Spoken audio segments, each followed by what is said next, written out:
Hello, I'm SA, your AI essayist. Please note that all content, audio and video in this presentation are AI generated.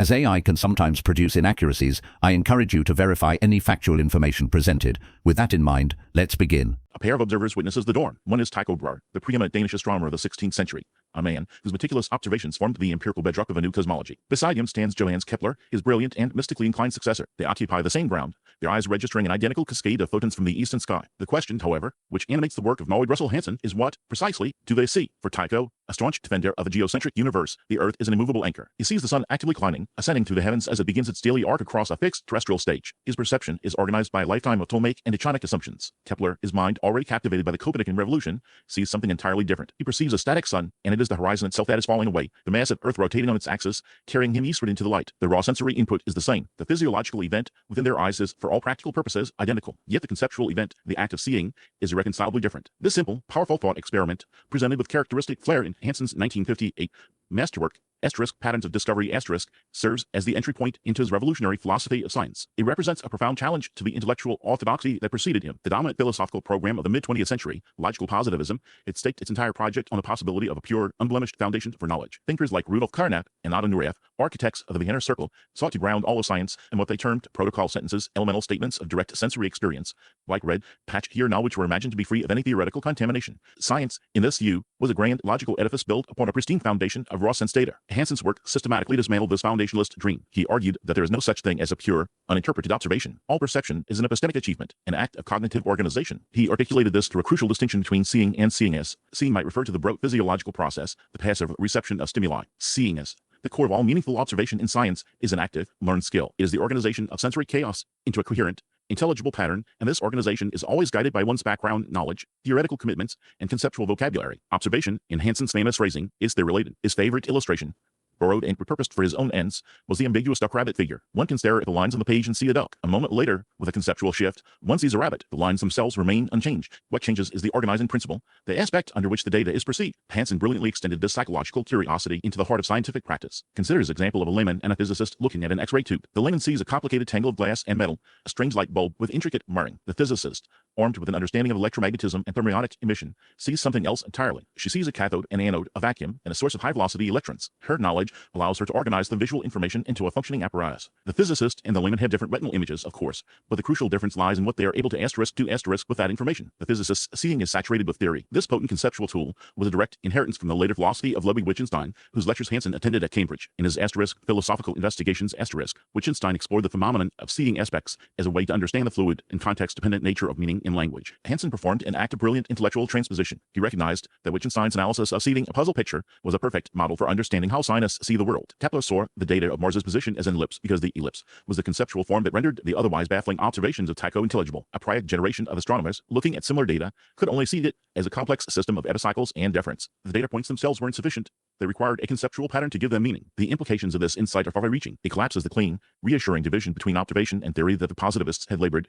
to maintain. Facts are acquired through the lens of our conceptual frameworks. The world presents itself as already organized, already interpreted. This perspective transforms the history of science from a simple linear progression of accumulating facts into a more dramatic story of conceptual revolutions, where shifts in theory literally change how scientists see the world. Tycho and Kepler look at the same sun and see different cosmic events. The physicist and the layman look at the same object and see different physical realities. For Hanson, this was the fundamental starting point for any authentic philosophy of science. It acknowledged that scientists are active participants in the construction of knowledge, bringing a rich tapestry of concepts, expectations, and training to every observation they make. This realization, however, opens a deeper and more difficult question. If all observation is shaped by pre-existing theories, how can science ever break free from its own conceptual prisons to generate genuinely novel ideas? The answer would require Hanson to formulate a new logic for science itself, a logic of discovery. This very predicament, the puzzle of conceptual innovation within a theory-laden framework, led Hanson to his most audacious philosophical projects, the logical formalization of scientific discovery itself. He confronted a formidable intellectual consensus, one powerfully articulated by philosophers like Hans Reinbar and Karl Popper. Their view cleaves the scientific enterprise into two distinct domains: a context of justification and a context of discovery. The former,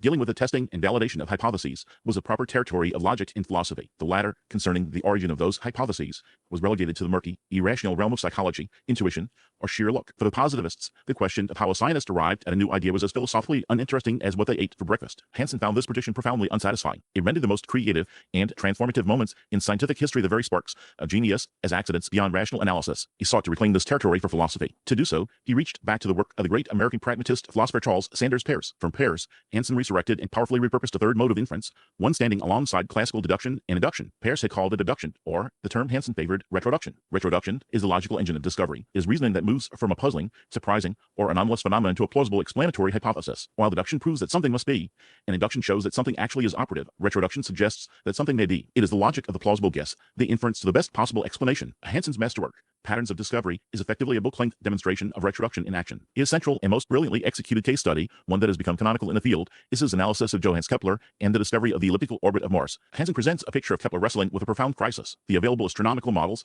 grounded in the Ptolemaic and Copernican traditions, were built upon a foundational aesthetic and metaphysical commitment to the perfection of the circle. Celestial motion was understood through complex arrangements of circles upon circles, epicycles, and deference. For 2 millennia, the circle had held celestial mechanics in a state of hypnotic, geometric perfection, a tyranny from which even the most precise data struggled to escape. Kepler's great fortune and his great burden was his inheritance of the astronomical observations of Tycho Brahe. Tycho's data on the position of Mars were unprecedented in their accuracy and detail, the gold standard of the era. When Kepler attempted to fit this data to the best available circular model for the Martian orbit, he found a persistent, infuriating discrepancy. The model's predictions differed from Tycho's observations by a mere 8 minutes of arc. To a modern sensibility, this might seem a trivial error, a rounding issue. To Kepler, it was a catastrophe. He knew Tycho's data were reliable to within 2 minutes of arc. The 8-minute gap was a genuine, undeniable anomaly. He wrote that these 8 minutes pointed the path to the reformation of the whole of astronomy. Here, Hanson's analysis becomes razor-sharp. A simplistic, inductivist account would suggest Kepler stared at the plotted points of Mars's position until the shape of an ellipse simply emerged, like a connect-the-dots puzzle. A Popperian, hypothetico-deductive account would portray Kepler as making a wild guess at the ellipse and then proceeding to test it. Hanson shows that both accounts are historical and logical fictions. Kepler's process was a supreme act of retroduction. The anomalous 8 minutes of arc was the surprising fact. Kepler's reasoning proceeded by asking a specific, logically structured question: what type of orbital path would render this anomaly and all of Tycho's other data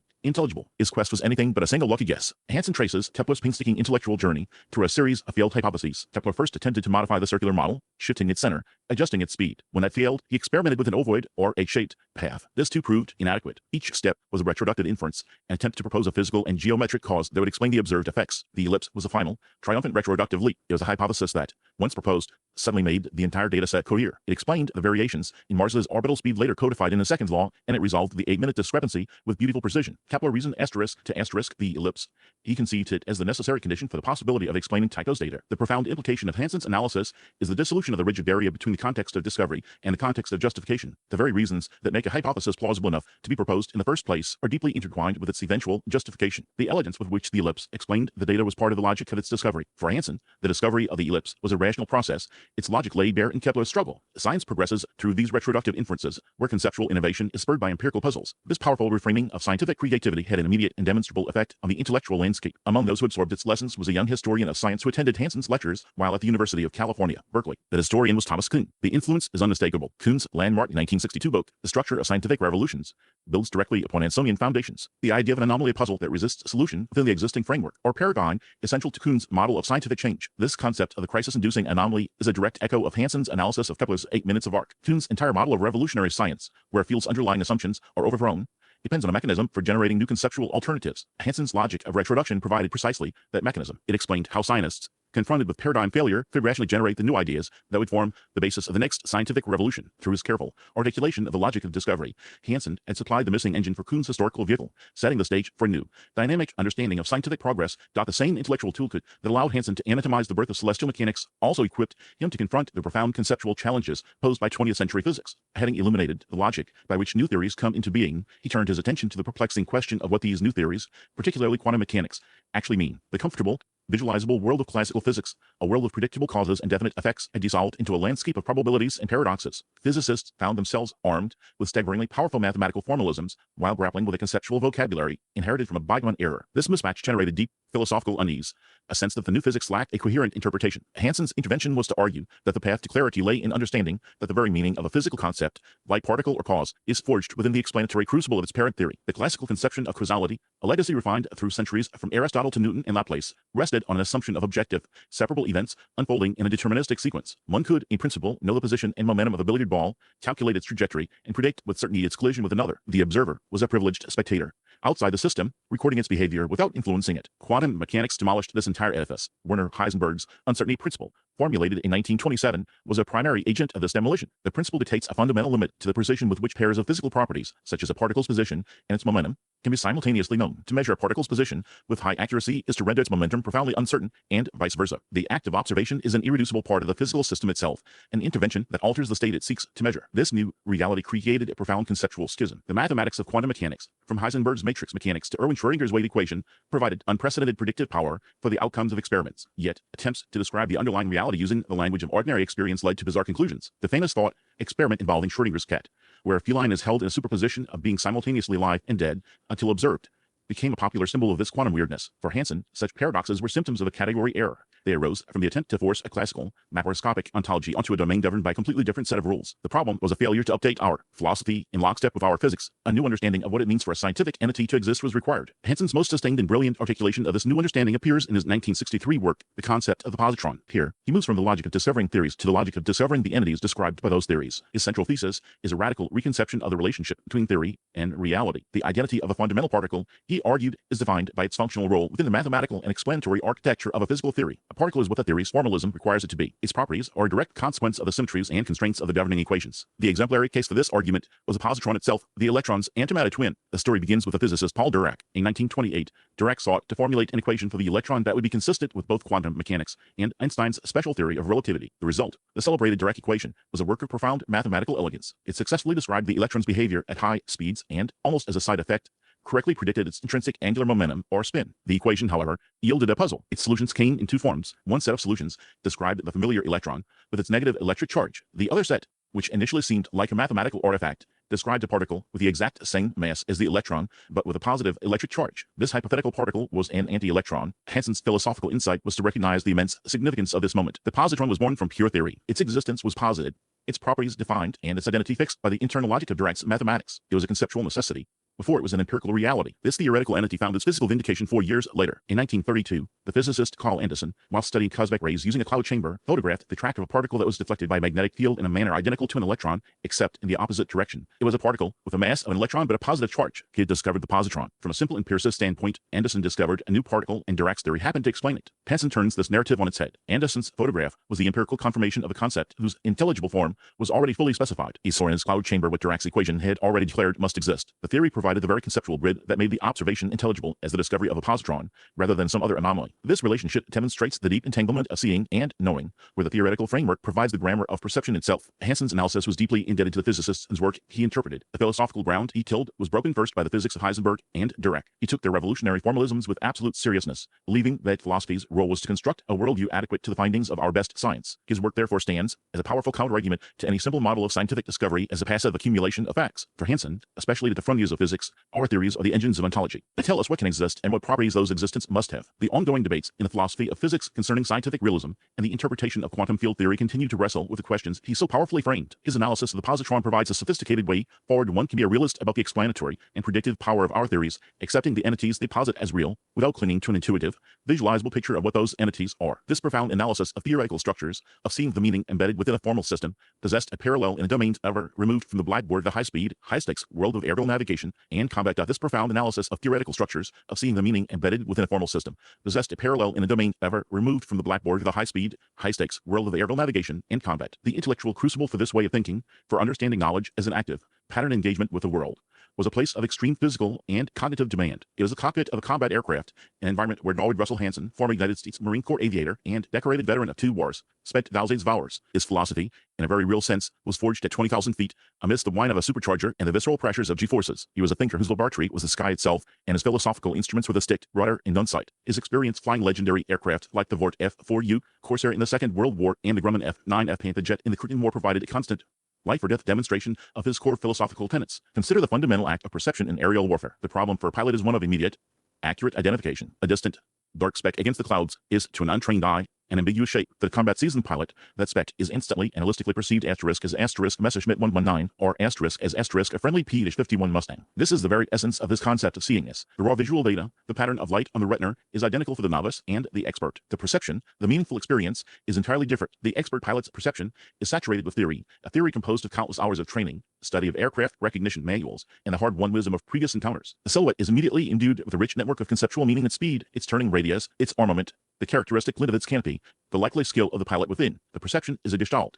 a complete package of understanding that arrives in a flash. There is no conscious, step-by-step logical deduction from dark shape to enemy aircraft to plan of attack. The seeing asterisk is asterisk the understanding. This lived reality of the cockpit gave Hanson's arguments a visceral force, a grounding, and embodied cognition that was absent from the more detached, formal analyses of his logical positivist predecessors. He had lived the consequences of misperceiving a pattern. This connection extends deeply into his work on the logic of discovery. The process of retroduction, or abduction, is the pilot's constant companion. Imagine flying a mission over contested territory. A series of unexpected flashes appears on the ground below. Are they reflections from a river, the glint of sunlight off greenhouses, or the muzzle flashes of an 88mm anti-aircraft battery? The pilot has seconds to decide. He must construct the most plausible hypothesis based on the available, incomplete pattern of evidence. This hypothesis is informed by the mission briefing, the intelligence reports on enemy positions, the time of day, and the geographical terrain. A choice is made, an inference to the best explanation, and the pilot acts, diving to attack or banking sharply to evade. This is retroduction under the most extreme pressure imaginable. The logic of scientific discovery, for Hanson, was the very same logic of survival. It was about finding the intelligible pattern within the confusing data that enables intelligent action. Furthermore, Hanson's experience with the technology of flight offered a powerful metaphor for the relationship between scientific instruments and human senses. Learning to fly on instruments is a profound cognitive recalibration. In thick cloud or fog, a pilot's own bodily senses are dangerously misleading. The inner ear, the sense of balance, can induce a powerful and false sensation of turning or climbing, a phenomenon known as vertigo or the leans. A pilot who trusts these raw sensory inputs is likely to enter a graveyard spiral. Survival depends on an act of intellectual discipline. The pilot must learn to subordinate the compelling evidence of his own body to the abstract, symbolic representations of the instrument panel. He must trust the artificial horizon, the turn and bank indicator, the altimeter. This experience provided Hanson with a perfect, concrete illustration of how scientific theories and their attendant instruments allow us to perceive a reality that our biological senses obscure. We trust the physicists' equations and the readings from a particle accelerator to tell us about the existence of quarks, even though our senses give us a world of solid, continuous objects. We trust the general theory of relativity's account of curved spacetime, a concept impossible to visualize intuitively. For Hanson the aviator, trusting the artificial horizon over his own vertigo was a direct, physical analog to the scientist trusting a well-confirmed theory over naive observation. The instruments, like a good theory, reveal a deeper, more reliable pattern in the world. This unique background shaped his entire persona as a scholar. Colleagues and students at Yale and Cambridge remember a charismatic, flamboyant, and intensely engaging lecturer. He would stride into a seminar room, often still buzzing with the energy of a recent flight, and use vivid examples from aviation to illuminate the driest points in the philosophy of logic or quantum mechanics. He might explain the Copenhagen interpretation of quantum mechanics by analogy to the uncertainty of an enemy's position in a dogfight, or illustrate a point about causality using the relationship between control inputs and an aircraft's response. This approach made his philosophy immediate and exciting. He was demonstrating that the profound questions of epistemology were alive, active in the world of practice. His very presence was an argument for philosophy of science reconnected with the messy, dynamic, and deeply human business of actually doing science, or in his case, of flying. The aviator and the philosopher were one, each informing and enriching the other, creating a body of work that saw the patterns of logic in the ballet of aerial combat, and the philosophical weight of perception in the simple act of spotting a shape in the clouds. This fusion of the practical and the conceptual, the visceral experience of flight with the abstract architecture of logic, created a philosophical framework of immense appeal and power. It also, quite naturally, invited profound and necessary challenges. A view of perception, so deeply interwoven with theoretical belief, demanded scrutiny, particularly from thinkers exploring the architecture of the human mind itself. The most formidable of these inquiries came from the philosopher Jerry Fodor, whose work on cognitive architecture provided a crucial counterpoint. In his seminal 1983 book,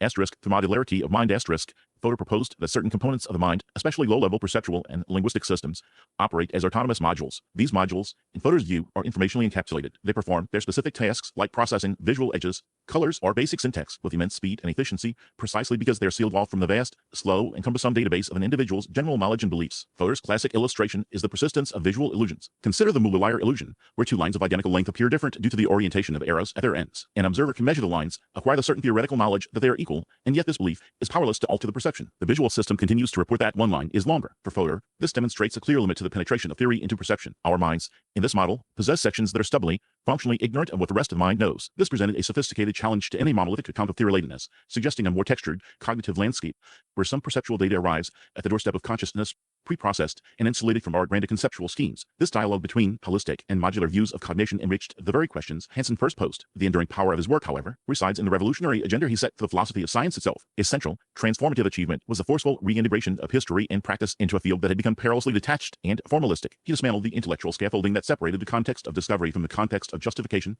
arguing that this distinction, a cornerstone of logical positivism, was an artificial amputation. For Hanson, understanding the rational warrant for a scientific theory was impossible without understanding the conceptual journey of its creation. The seeds he planted bore fruit with astonishing speed and influence. His role as a catalyst for the historical turn in the philosophy of science is undeniable, most vividly demonstrated by his direct impact on Thomas Kuhn. In the preface to his discipline-altering 1962 work, The Structure of Scientific Revolutions, Kuhn gives explicit and generous credit to Hanson. He writes that conversations with Hanson were among the vital stimulants to his own thinking, helping him to articulate the ideas that would become the famous concepts of paradigms and paradigm shifts. Hanson's patterns of discovery published 4 years earlier, served as a crucial trailblazer. His analysis of Kepler's conceptual breakthrough the Gestalt shift required to see an ellipse in Tycho Brahe's data, where Brahe himself saw only complex combinations of circles, is a clear intellectual ancestor to Kuhn's description of scientific revolution. Hanson had provided the perceptual and logical micro-analysis for the historical macro-grammar that Kuhn would so powerfully narrate. A parallel influence can be traced in the work of his contemporary, Stephen Thalmann, in books like Foresight and Understanding Asterisk. Published in 1961, Thalmann also waged a campaign against ahistorical,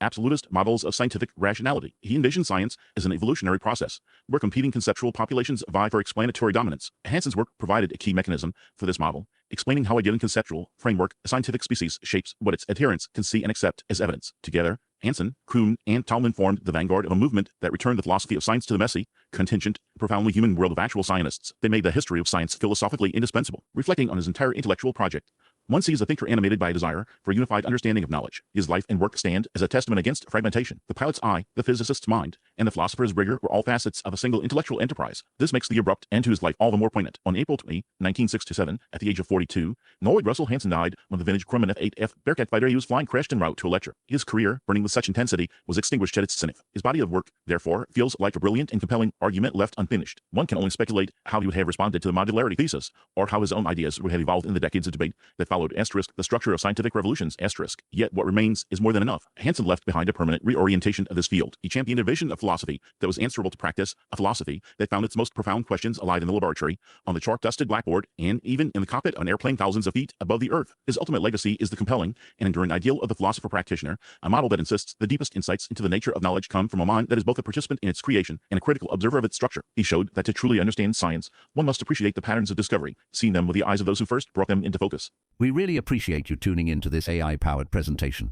Our goal is to push the boundaries of AI in content creation, and your input is invaluable. If there's a particular subject you'd like to see us tackle next, or if you have suggestions on how we could fine-tune our AI's creative prompts, please don't hesitate to leave your ideas in the comments section.